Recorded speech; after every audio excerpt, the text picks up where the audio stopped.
Saya ini saat ini bukan CEO lagi, bukan direktur utama lagi dari Citra Marga Nusapala, yaitu pengelola jalan tol. Tetapi sekarang alhamdulillah saya sudah jadi pemilik 80% saham di Citra Marga.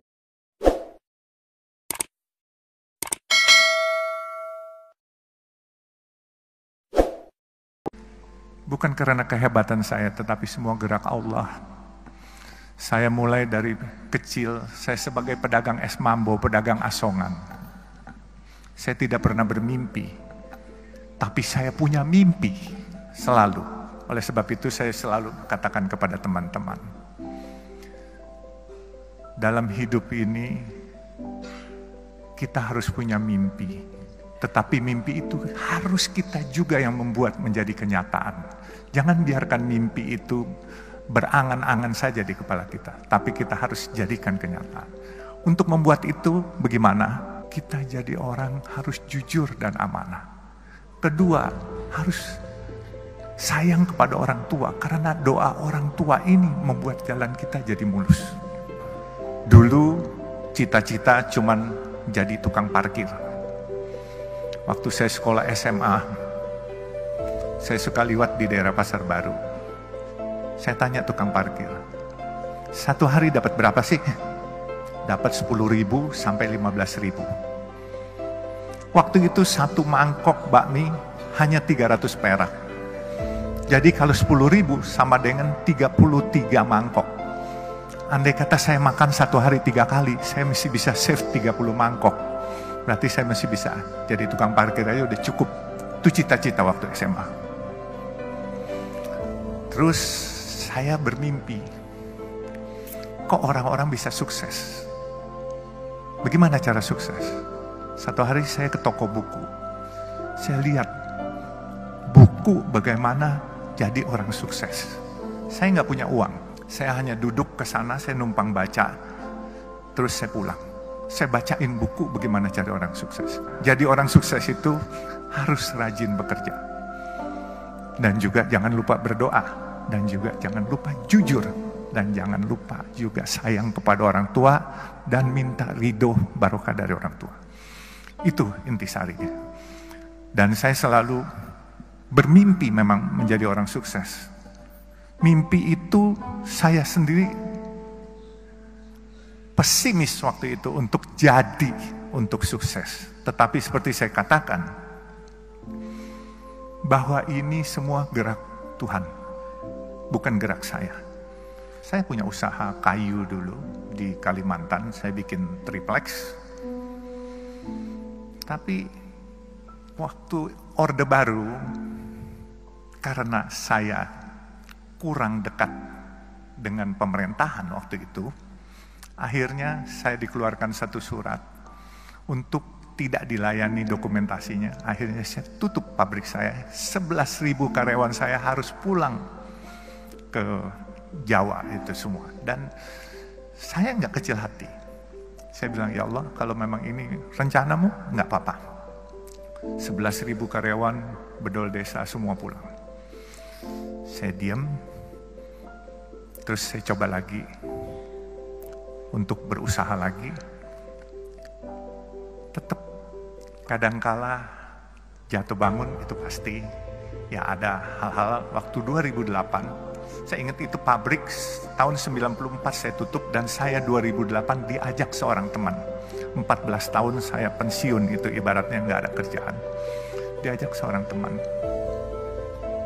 untuk ikut di perusahaan pemboran minyak lepas pantai. Tapi 1 tahun saya bilang ini bukan bidang saya. Kemudian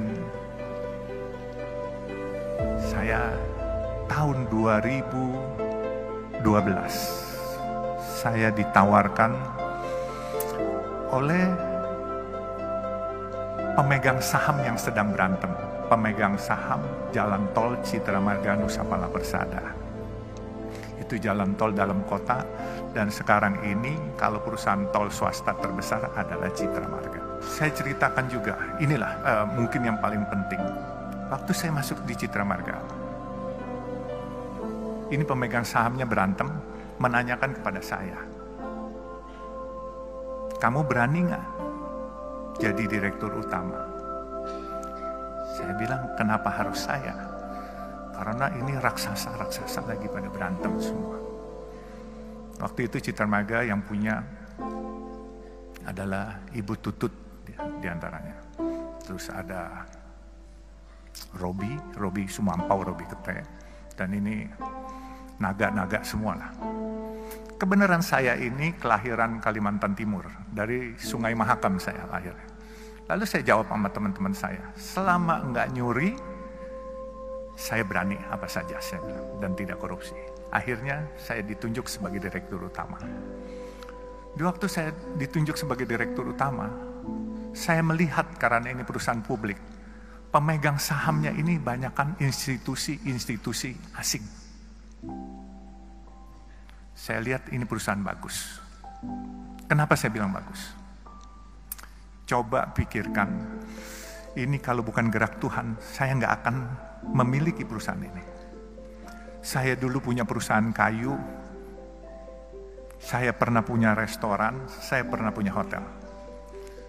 Hotel pelayanan nggak baik, omset akan turun, orang nggak balik lagi. Restoran makanannya asin atau pedas, kepedesan, orang besok nggak balik lagi. Makanya saya bilang, saya bisa dapat jalan tol ini, coba pikirkan jalan tol. Kalian pernah lewat jalan tol, bayar, macet, marah-marah hari ini, brengsek nih jalan, macet, bayar pula. Besok kalian dengan senyum nganterin duit lagi kepada kita. Nah itu bedanya. Jadi jalan tol itu, mau keasinan, mau kepedesan, mau kemanisan, tetap dimanfaatkan. Nah ini semua gerak Tuhan yang milihin. Jadi saya berpikir gini, saya tidak punya rencana punya jalan tol. Tetapi jalan tol ini gini, kalau saya tidur, jam 10 malam, itu truk-truk besar yang nyariin duit sampai subuh jam 5 pagi. Kemudian kalau saya lagi melek bangun, sedan-sedan dan kendaraan umum dari jam 5 pagi sampai jam 10 malam.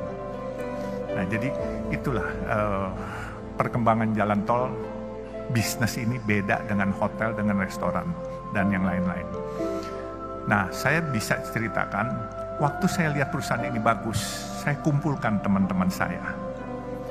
Teman-teman saya dari berbagai macam suku.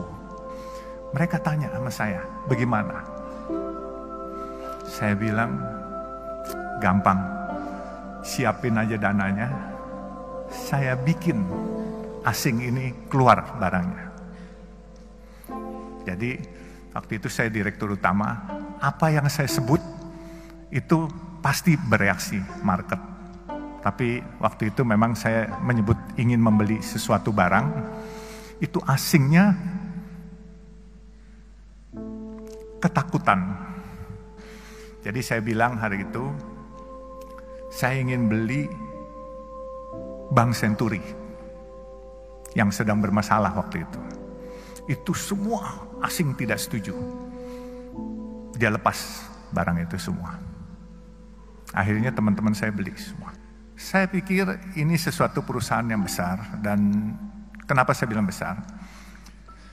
Dia punya omset untuk dalam kota 600.000 kendaraan per hari. Memang biaya pembangunannya cukup besar. 600.000 kendaraan kali 9.500 rupiah. Kurang lebih hampir 6 miliar, 5,4 miliar per hari. Kalau kita nggak sombong, kita selalu mau tahu dan bertanya.